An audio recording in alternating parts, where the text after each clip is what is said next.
a more formal introduction and welcome everyone.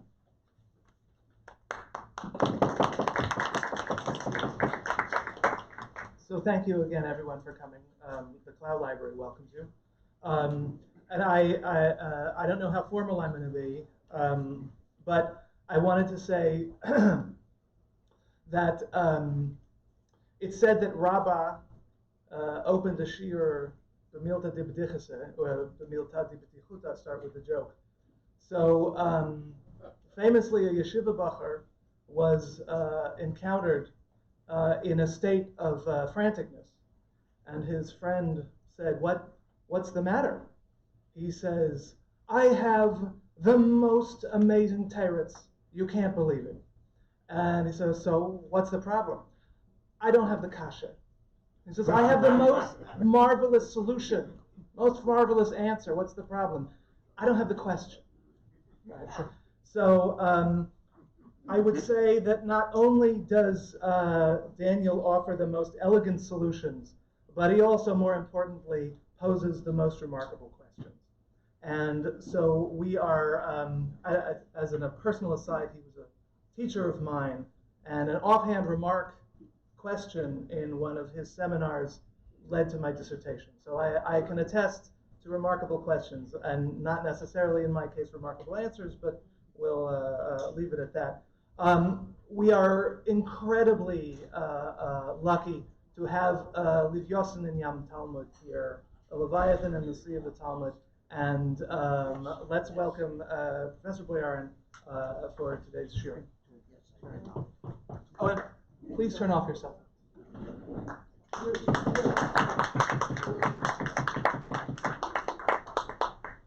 Well, I'm glad to hear from Jordan that a chance remark of mine led to his dissertation, since that dissertation, subsequently published as a book, is forming major inspiration for parts of my work, particularly that I was talking about last night, the impact of the Talmud's speech patterns on Yiddish, and I'm seeing that as I've turned that into sort of a crucial theological, as it were, point. So, thank you. Cast thy bread upon the waters, for it will return to you after many days. Thanks for the lovely welcome that I've received here. My first time in Cincinnati, as I said, I've been to Columbus, I've been to Cleveland, so now I've got the trifecta.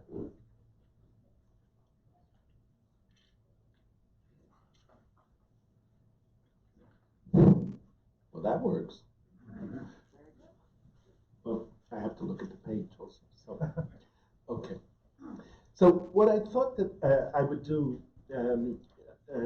with you for simply, this is not, you're not getting me today. You're getting something much better. You're getting some Gemara. And what I thought I would do after much consideration is a couple of narratives, and we'll see how much time we have to get through them. We may only do one of them, because I understand that at 1:30 I have to turn into a pumpkin. So let's start with the second one, because the first one is a kind of answer to the second one, or maybe the second one's an answer to the first one, but let's start with the second one, the one from the Babylonian Talmud. They're parallel stories. If we only manage to do one of them, you can look at the other one, the Palestinian one, and see what's going on here, right? So Rav Safra said, Rabbi Abahu used to relate, right? So Rav Safra, a Babylonian rabbi from the yeshiva in Babylonia, who spent quite a bit of time in Eretz Israel, in Palestine, comes back to Babylonia with traditions from Eretz Israel. So Rav Safra told the following story in the name of Rabbi Abahu, who was a very important Palestinian rabbi. By the way, if you want to impress people, I'll give you a way. If it says Rav, the person is from Babylonia. If it says Rabbi, the person is from Eretz Yisrael, right? So, it's a great way to impress a date. When Hanina, the nephew of Rabbi Yeshua, went into the exile, Yatza legalut, in other words, left Eretz Yisrael, of course, went to Babylonia. He used to intercalate the years and determine the beginning of months outside the land. Now, intercalating the years and determining the beginning of months is usually, traditionally, according to the Mishnah, historically, was done in Yerushalayim. It was done by, on the basis of emissaries who had seen the new month anywhere in Palestine and got on their horses and rode as quickly as they could to Jerusalem and then testified at the court in Jerusalem. And the court in Jerusalem would then decide the month started yesterday or the month will only start today, depending on whether the moon had been seen or not been seen anywhere. Intercalation, it means the adding of an extra month, right? You know that, of course, all of you know very well that the Jewish calendar is a lunar calendar. If you let a lunar calendar go its merry way, then everything moves around across the year, right? Like the Islamic calendar, where Ramadan moves around the calendar. Sometimes it's in the summer, and sometimes it's in the winter. You can guess which one of those alternatives the Muslims prefer. Whereas the Jewish calendar, despite it being a lunar calendar, is so tied in many ways to the specific times of the year. I mean, the idea of having Pesach in November would just be shocking. It's Chag HaAviv, it's a spring holiday. So in order to correct for the vagaries of the lunar calendar, as you know, according to whenever it's threatening to get too far behind or ahead of itself, it's like, we never used to say Pesach is early this year. We would say, April's really late this year. So when April gets to be too late, we add an extra month to straighten things out. And that's called intercalation, and that was also in rabbinic times decided in the court in Jerusalem. Now this Rabbi Hanina, the nephew of Rabbi Yeshua, goes to Babylonia, and he arrogates to himself, as it were, at least that's their perspective, the power to determine the beginnings of months and the intercalation pattern in Babylonia, which had previously been a prerogative of the court in Jerusalem alone. Okay.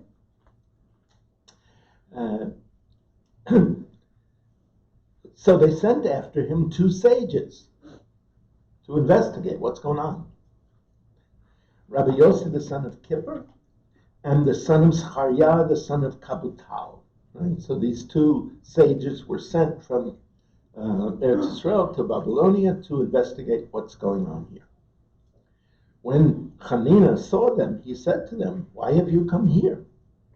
They said, somewhat disingenuously, I add, "To learn Torah we have come."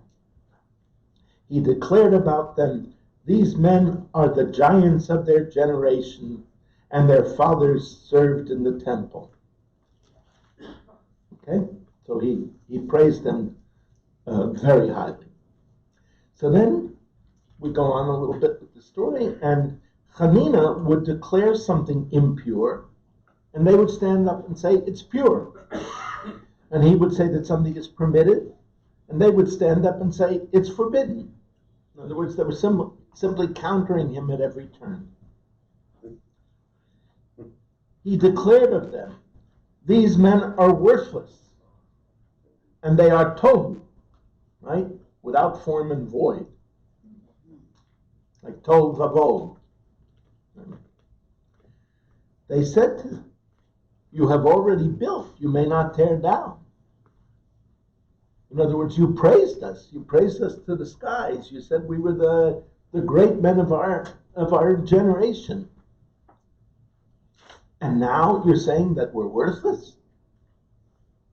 Can't do that. You have already fenced in. You may not break down the fence.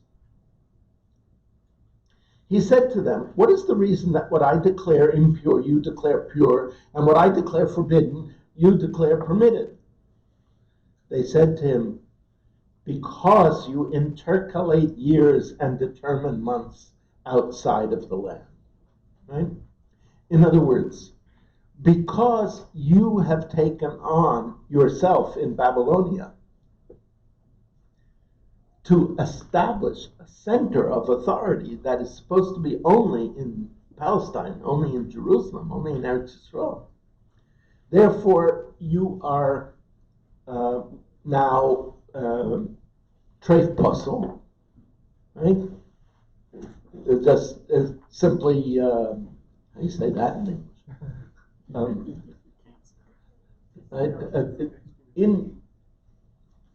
I think delegitimized, right? You are delegitimized, so whatever you say is forbidden, we're going to say is permitted. Whatever you say is permitted, we're going to say is forbidden. Whatever you say is pure, we're going to say is impure. He said to them, but didn't Akiva, the son of Yosef, that's Rabbi Akiva, of course, intercalate years and determine months outside of the land? Right? It's well known that Rabbi Akiva did that when he was outside of Eretz Yisrael. They said to him, leave Rabbi Akiva aside, for he had not left behind him in the land of Israel anyone as great as he was. Right? When Rabbi Akiva left, he was still, he was the absolute greatest authority of his time anywhere in the Jewish world. So he didn't leave behind him somebody in Eretz Yisrael who could compete with him for scholarship and for holiness, and therefore he was permitted to do it outside the land, but you are not. Hanina said, also I have not left behind me in the land of Israel as great as I. Right? This, by the way, is the Jewish definition of modesty. I'm going to explain what I mean. Rav Nachman said that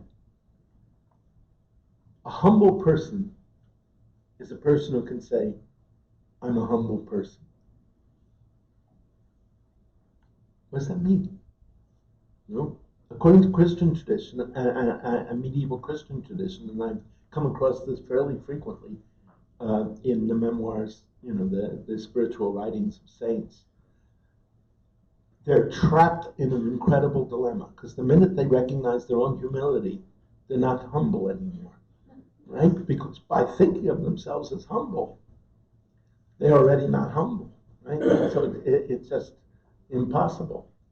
But the rabbis had a quite different definition of humility. Humility is not thinking that you're nothing.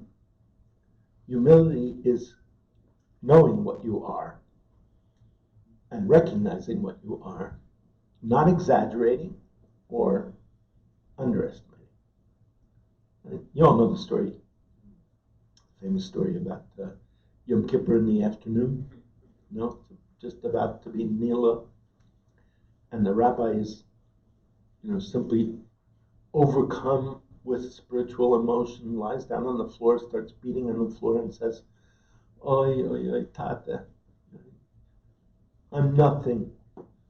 I'm a worm. And then it affects the chazan. And the chazan also gets down on the floor and he says, oh God, I'm worthless. I'm absolutely worthless. I'm even more of a worm.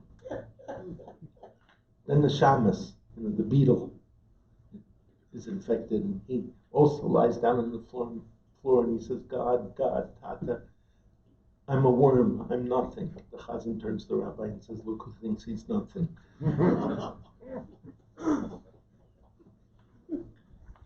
But true humility is to recognize one's place. So when Hanina says, I was the greatest scholar, when I left no one behind me who was superior to me, he's telling the truth. But they're going to show him that things have changed.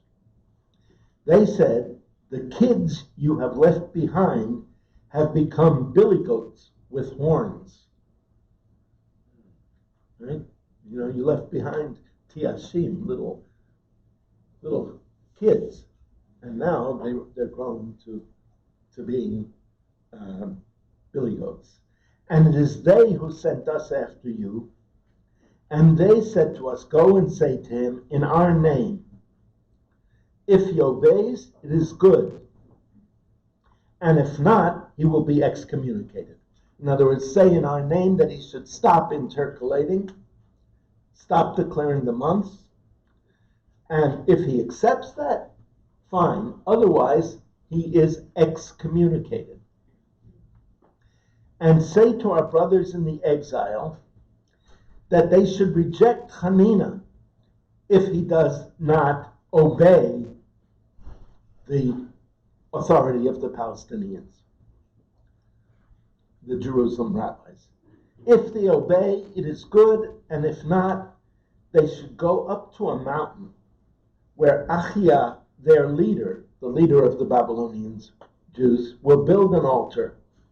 Hanina will play the harp, and all will apostatize and say they have no portion in the God of Israel. Right? So they're going to excommunicate the whole Jewish community of Babylonia. All of the people began to low and cry and said, God forbid, we do have a portion in the God of Israel. And then the Talmud says, why all this fuss on the part of the Palestinians? Why were they making such a big deal about it? Because it says, for from Zion will go out Torah and the word of the Lord from Jerusalem. Okay? So that's the story as we have it in the Bavli, in the Babylonian Talmud. The Palestinians want to assert, Palestinian rabbis want to assert, these days you say the Palestinians, people don't think of rabbis, but I do. The Palestinians, the rabbis wanted to assert the authority of Jerusalem as the center, because it says that Torah will go out from Zion, Udvar Hashem Yerushalayim. Right? And therefore that should be the center of authority, and that's the way it should be. Okay. We actually do have time. It's going a little faster than I expected. So let's look at the first text, which is the Yerushalmi. That is what we call the Palestinian Talmud, telling the same or a very similar story. Hanania, the nephew of Rabbi Yoshua, right? So we see we're talking about the same person. Hanina and Hanania are the same name, just two, versions of it, like Rab and Rabbi, or something like that. Hanania, the nephew of Rabbi Yoshua, intercalated, that is, added the leap month, outside of the land. Rabbi, that's Rabbi Yehuda, the Nasi, right? Rabbi Yehuda Nasi, the author, editor of the Mishnah. We used to say, when I was being trained as a graduate student, we would say he was the redactor of the Mishnah, but now redactor means to take out all the names. Right? Somehow redaction has gotten this bizarre new meaning, censored. Redactors edit, they don't censor. But Rabbi Yehuda the Nasi sent him 3 letters with Rabbi Yitzchak and Rabbi Natan. Okay, we now know who the personnel were. In the first, he wrote, "To His Holiness Rabbi Hanina." In the second, he wrote, "The kids that you left behind have become billy goats." In the third, he wrote, "If you don't accept our authority, go out in the wilderness of the bramble, and you be the slaughterer, and the chunyon, the priest, who sprinkles the blood." Right? We can see that this is, in a sense, the same story, but being told in a different form. This is classically characteristic of folklore, of folk stories, right? That they're orally reproduced, and you can see that it's a parallel story, but it's told differently in 2 different forms, and we'll see it ends up having quite a different punch to it. Now, who is Nechunyon, the priest? The priest. We're told about this in Josephus, the story, and it's actually quite a well-known story. A certain priest got into a fight with the other priests in Jerusalem. Right? Amazing, a Jew fighting with other Jews. Never heard of such a thing. Anyway, he got mad, and he went off to Egypt and built a temple in Egypt, where they did the Talmud and the Olah and all the sacrifices, just as they did in Jerusalem. It's called Mikdash Chonya in other places in the Talmud. Right? You can imagine that the authorities at the temple back in good old Eretz Yisrael were not very happy about a second temple being built outside the land with all the sacrifices and everything.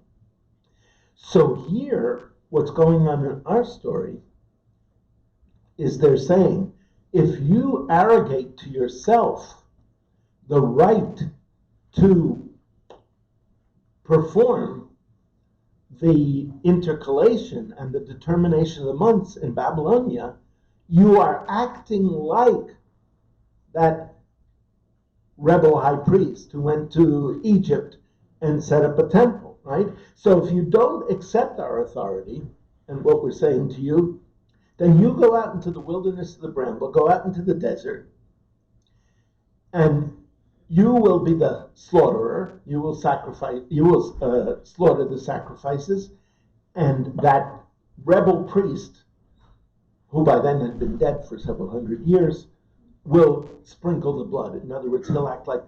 So what you're doing is just as improper and illegitimate as what that Chonya did 300 or 400 years ago. That's what they're trying to say.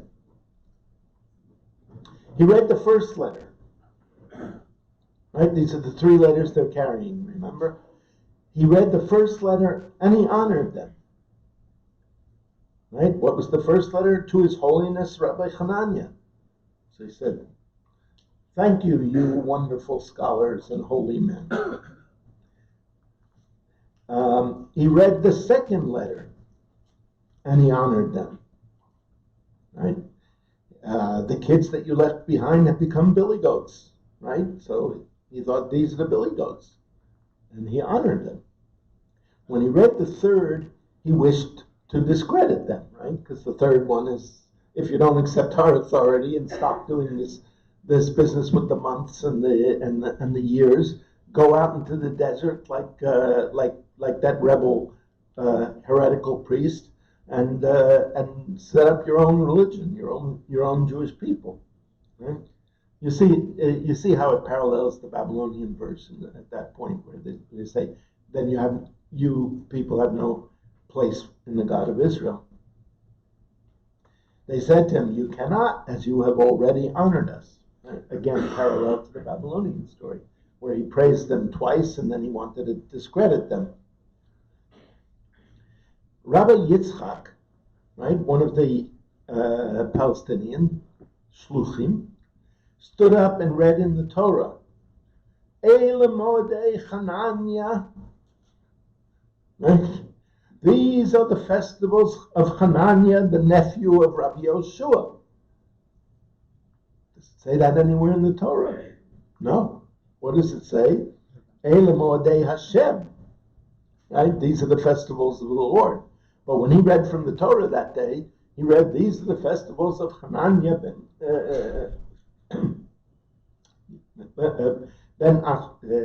so Rabbi Yeshua. He said to them,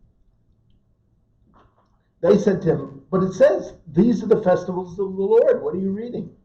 He, the rabbi from Jerusalem, Rabbi Yitzchak, said to them, that's our version. But your version clearly is, these are the festivals of Rabbi Hanania, right? Because you are improperly declaring.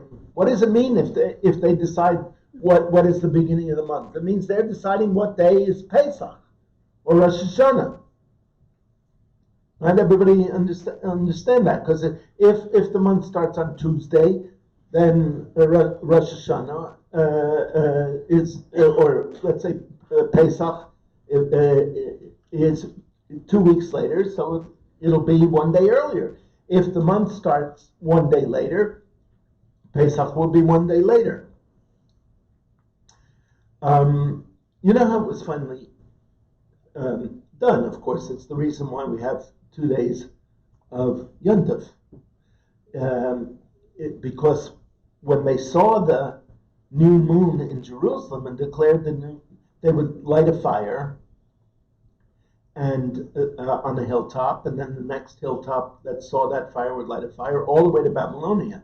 But by the time it got to Babylonia, it was too late already, because it took 24 hours. So the Babylonians kept two days of Yontif.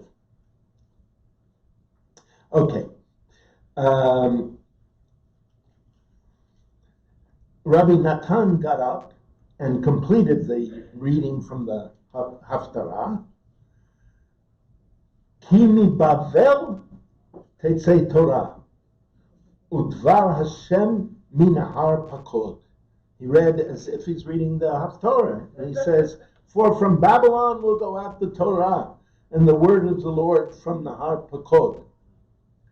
They said, but it says, right? This is we have to supply. The Babylonians who were sitting there said, but it says, "For from Mitzion Tetzei Torah," right? That the word of Torah will go out from Zion, and the word of the Lord from Yerushalayim. He said, that's our version, but you Babylonians clearly think that the word of that the Torah goes out from Bavel, and the word of the Lord Yerushalayim, right? So we see in the Palestinian version, is absolutely in the version in the Palestinian Talmud, the Yerushalmi, there's absolutely no ambiguity about it. Rabbi Hanania's activity was completely discredited. The Babylonian version is somewhat more ambiguous, shall we say. Now, so first of all, it's a nice story. I hope those of you who are students of literature will agree with me that the version in the Yerushalmi, in the Palestinian Talmud, is better literature. Right? It's a much better story. We can see that the Babylonians messed it up to a certain extent because they didn't really want that clear message to I'm not saying that they falsified it on purpose. I'm saying that in the process of folkloristic transition, when you tell a story, you tend almost automatically to tell a version that's less unfavorable to yourself than perhaps other versions. Right? That's what I think happened here. But it's lovely for me to see the way these two versions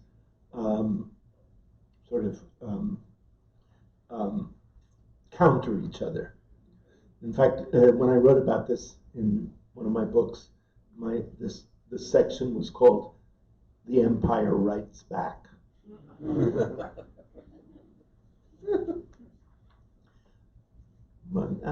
know that popular culture is very important here, and the evidence is all around that. I support that completely, but I wish they had just one more book up there, "The Amazing Adventures of Cavalier and Clay" by right. Sorry? Most interesting. A most interesting book. Yeah, but it directly thematizes how Superman is a Jewish, and why Superman is a Jewish text, right? Jewish production, and who Clark Kent really is. A yeshiva bocher from Vilna, right, who goes into a telephone booth and comes out. Super guy.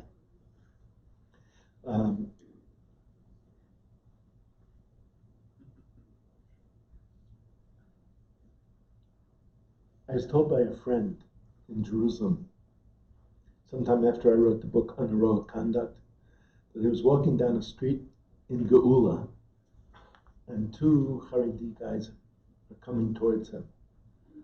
And one says to the other, "I don't care what Daniel Boyarin says. I'm going to the gym and working out."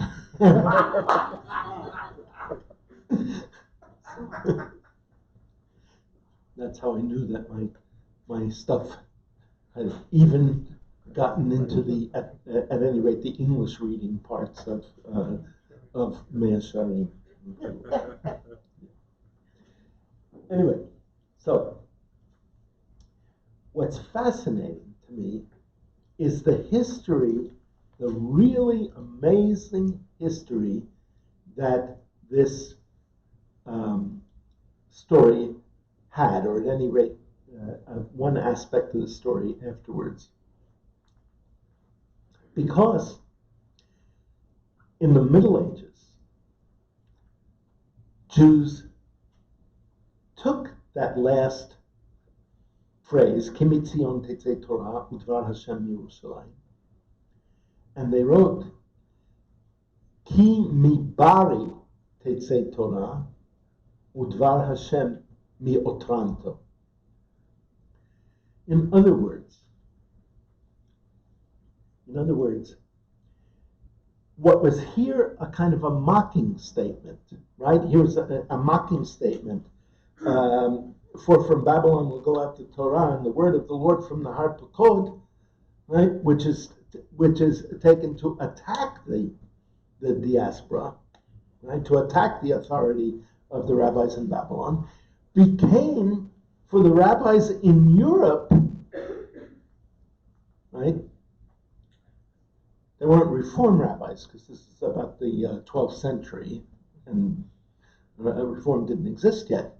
But they articulated a theme that we afterwards find very much in later Reform Jewish writing in the 19th century, that legitimizing, again, this is a part B of my lecture yesterday, right? Just a little bit of legitimizing the diaspora by saying that the Torah will go out from Bari and the word of the Lord from Otranto. Now, Bari and Otranto are two cities on the coast of Italy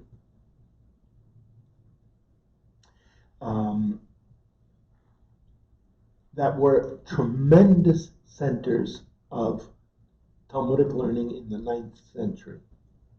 In fact, if you remember the story, those of you who might remember the story that I mentioned yesterday of the 4 rabbis who went sailing and got captured and then established centers of Torah all over the eastern and North African Mediterranean coasts, they were probably, almost undoubtedly, sailing from Bari, right, which was the most amazing center of Torah. So when Rabbeinu Tam writes, Ki mi Bari tetzei Torah udvar Hashem yotranto, he is praising this diaspora site in the western reaches of the Byzantine Empire on the Italian coast, and saying that that is now, as it were, the New Jerusalem, and Otranto, its sister city. Right? So what was originally a taunt against the rabbis of the diaspora, that they are, as it were, imagining that they are turning Babylonia into Eretz Israel, becomes an assertion by the 11th century, by the time of Rabbeinu Tam. Maybe it was 12th century. I'm a little weak on centuries, but I think it must have been 11th, right?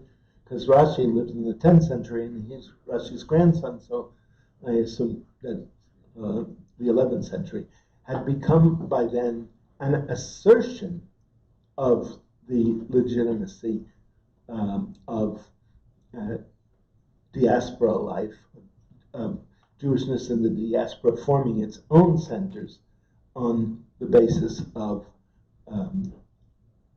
the quality of the learning that was going on, the learning of Torah. So that's, I wanted to, we say kill 2 birds with 1 stone. That's an unpleasant metaphor that we say in English, but to sew 2 stitches with 1 needle, right? To sew, that is, to illustrate with some actual text something, and the story of this saying, and something of the point that I was making last night, and also to give a page of Talmud, to do a little learning. So we've got a little time, so if there are any comments or questions or brickbats, let them fly.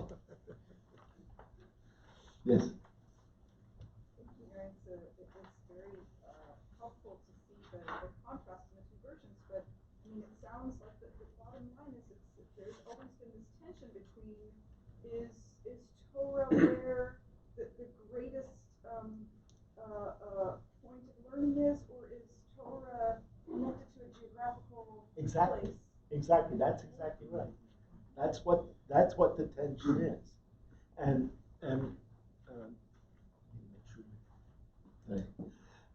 that's you've identified that exactly, and in the course of Jewish history, ultimately, the second model was the one that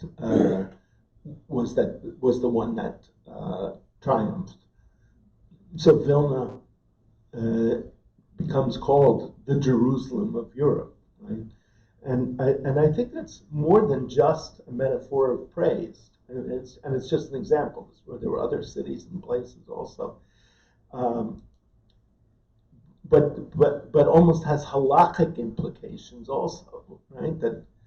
That if a place can be called the Jerusalem of Europe, it means it has the status I don't want to exaggerate. I'm not saying that this is actually literally a halachic determination, but it's more than just a metaphor of praise. It actually is an indication of the status of that place as being the center of Torah, and more broadly, a legitimation of such centers of Torah as being authorities in their own right.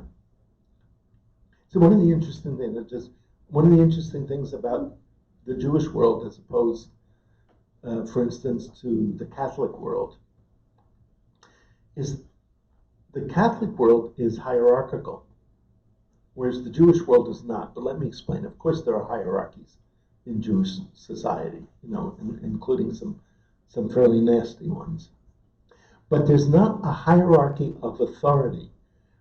The rabbi of Plunsk, there's no arch rabbi who lives in Plinsk that he has to defer to, right? And certainly no Rabbi Pope anywhere, not even in the Jerusalem of Europe, Vilna. Right? So of course rabbis would consult with each other and get it, but each rabbi in each place was a legitimate center of authority for that place, the Mara Da'atra, the leader of that place.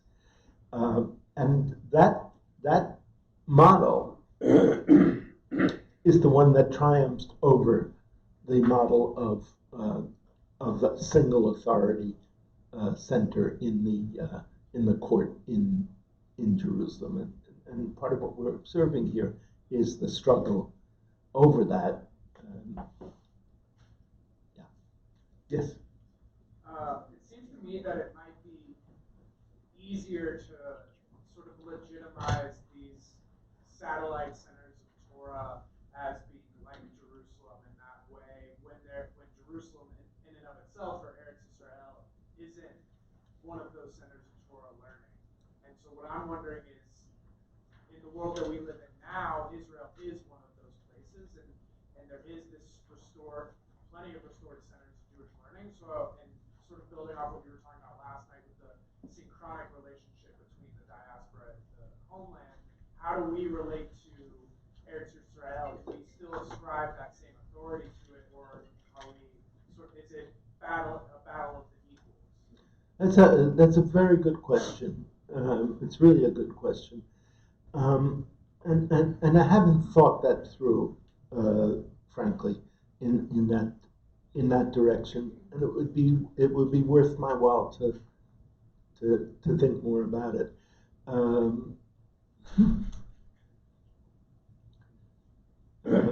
Whether the Palestinian Talmud, as it were, gets to beat the Babylonian Talmud, should it be the case that the scholars of Jerusalem are equal to or less of a problem if they're so far superior, which hasn't happened yet, but certainly could imaginably be the case. And of course, there are great scholars in Jerusalem also. Good question. Thanks. Yes. I remember several weeks ago in a discussion on Nitzavim and Torah discussion, and of course then we reread it on Yom Kippur. But where the wonderful passage about the Word of God is in your mouth and in your heart. You don't have to go over the sea to get it. You don't have to go up in the sky to get it. In a way, that really endorses any word becoming Yerushalayim. That Torah can go out anywhere if you're willing to do the work, if you're willing to invest in the interaction with Torah, with God, whatever. Even here in Cincinnati, and that was it. Kind of a big flash kind of went off in my head when we were talking about that. I think that's not inapposite. Remember the rabbi of Heidelberg in the 19th century who said Heidelberg is unsere Jerusalem und the Neckar ist unsere Jordan. Right? Heidelberg is our Jerusalem, and the Neckar is our Jordan. So, yeah. Yes. This is a bit off topic, but I've been fascinated by your discussions of binitarianism in the Jewish Gospels and borderlines, and now I'm doing the book on Paul. And I'm just wondering if you're finding any more work on that period, because if so, I want to read.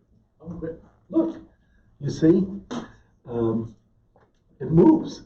I'm not bound to a single center. What's your name? When Julie asked, she has appreciated my work on binitarianism, on doubleness in the Godhead in the Jewish thought of the early centuries, and she wonders if I'm going to do more. I think not. I think there comes a point where I just feel I've said what I can say on something. I have an article coming out on Mark 7, sort of extending my analysis there and answering some objections to it. It's coming out in an English version in the Festschrift for Karen King from Harvard Divinity School, and it's coming out in Hebrew version. The Hebrew version's better, I think, than the English version in the Gedenkschrift, the memorial volume for my wonderful student who was a teacher of Yoram, Professor Aaron Shemesh, may rest in peace. And then I think probably I'm done with that unless something inspires me to do more. I'm getting to the point where I can see the end of my writing career, where, sort of the tunnel at the end of the light, and I'm committed to 2 books at present. One, this book on Diaspora that you heard a little piece of, and a biography of Josephus for the Yale Jewish Lives. And I'm not, George Burns used to say, I'm not buying any green bananas. So I'm not planning anything beyond those 2 at this point. And we'll see. We'll see if I still have energy and a brain. Yeah. Yes. You chose both last night and today to sort of retract from varying perspectives, the tension of locale, Talmud, exile. Right. Would you be willing to share with us, either a layer deeper or in a different place, what it is about this subject that moves you and attracts you? That's again a wonderful question, a just question and a wonderful question. I think that since I was very young, and certainly before my bar mitzvah, I have been passionate about the future of the Jews.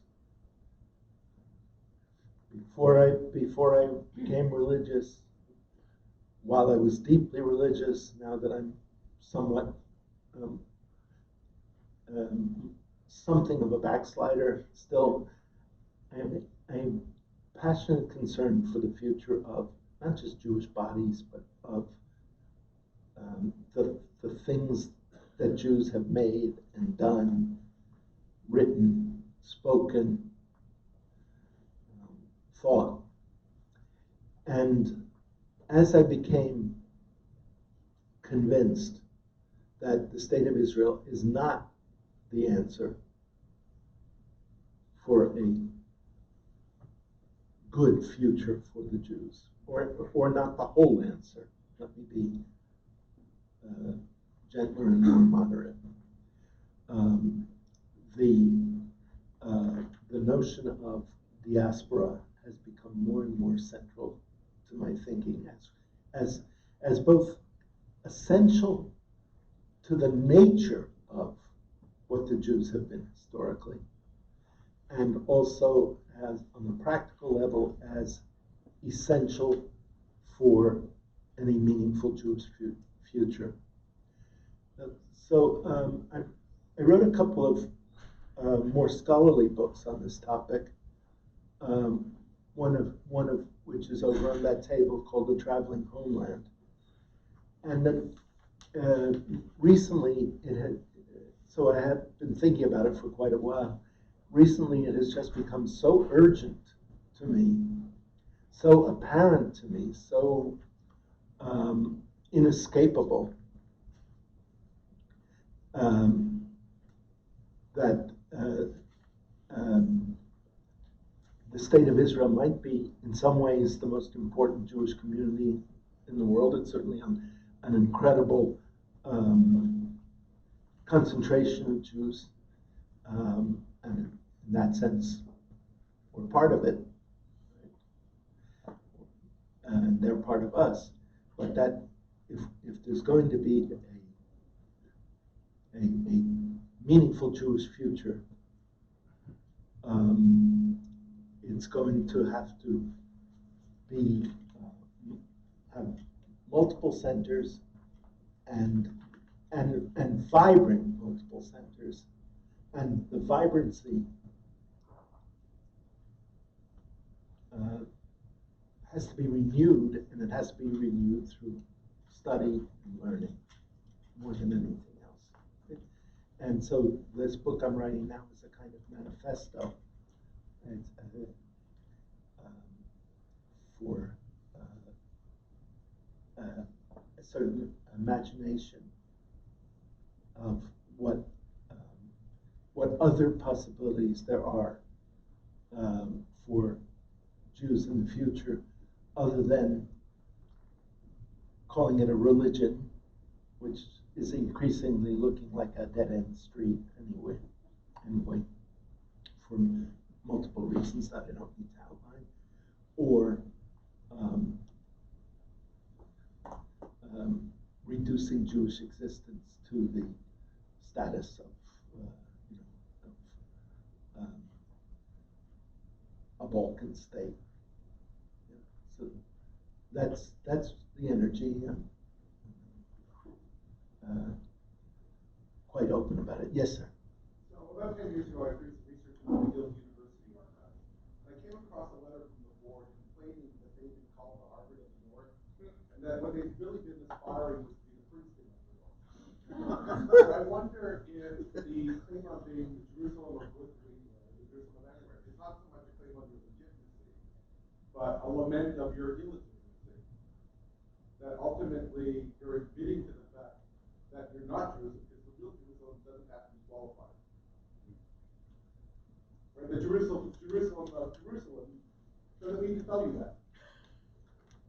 But if you're the Jerusalem of the North, or the Jerusalem of Lithuania, maybe you're the Jerusalem of nowhere. Gesundheit. I can understand why McGill didn't want to be the Harvard of anything, though. Yes.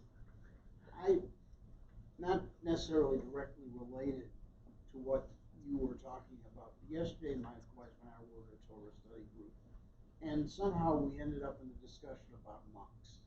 I'm not exactly sure where it came from, and someone in our group said, there's people who live a monastic life. Yeah. And in order to find, spiritualism within a Christian tradition.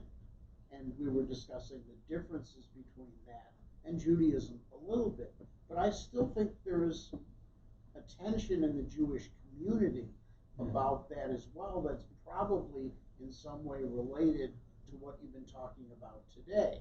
Because there are people who believe that the way to preserve Judaism is by isolation and conservation of what you have.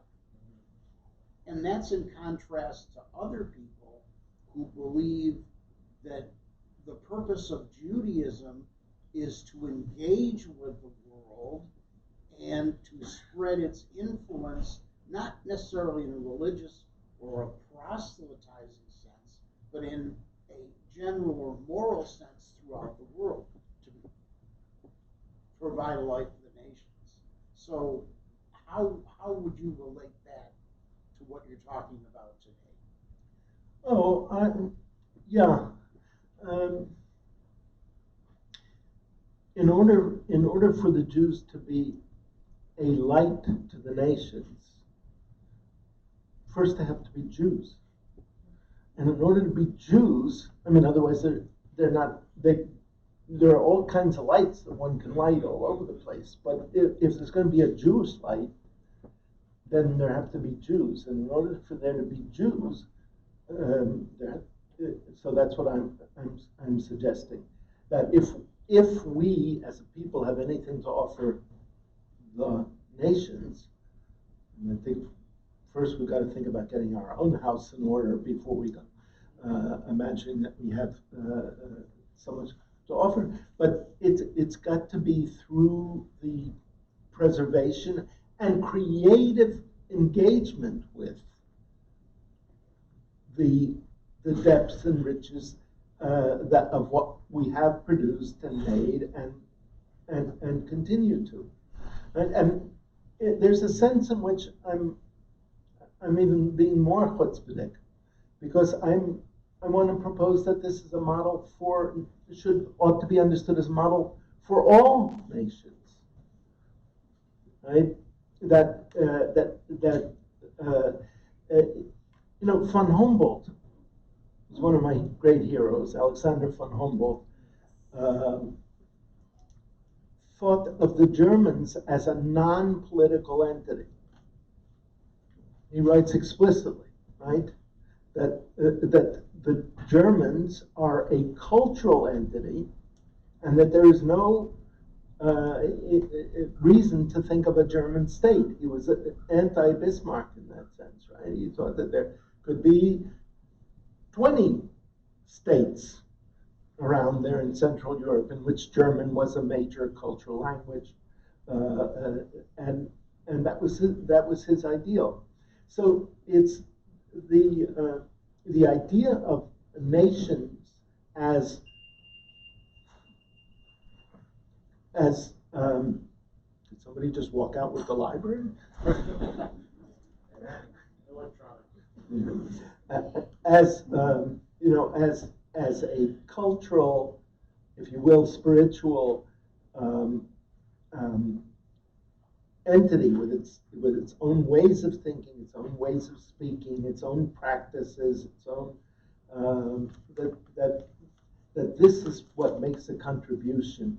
I don't know about a light, but this is what really makes a contribution to humanity, and that the flaw, the big flaw, I argue, in the idea of Judaism as a religion. Right? I'm not denying, of course, the religious elements of, and centrally important religious elements of Jewish history and Jewish existence. It is that precisely that we end up looking like everybody else, only we do it on Shabbos instead of Sunday, right? And that is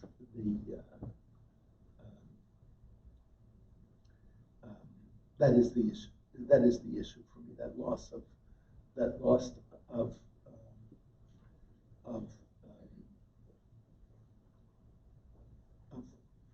cultural vibrancy and creativity. And by using this diaspora model, which is not just about scattering, but as I said several times, about dual cultural identity, I'm trying to propose a model in which someone like me can be fully Berkeley or fully American and also fully Jewish, right?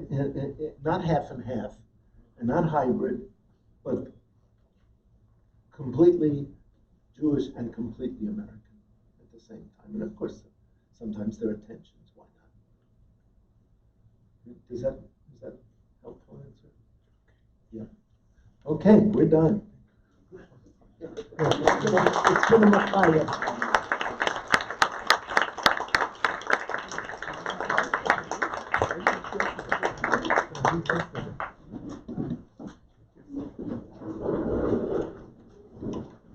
Thank you, everyone. Thank you for coming, and of course, thank you to Professor Boyarin. There's still some food here, and we very much appreciate your coming out. Thank you. Just gonna. Yes. We need to start with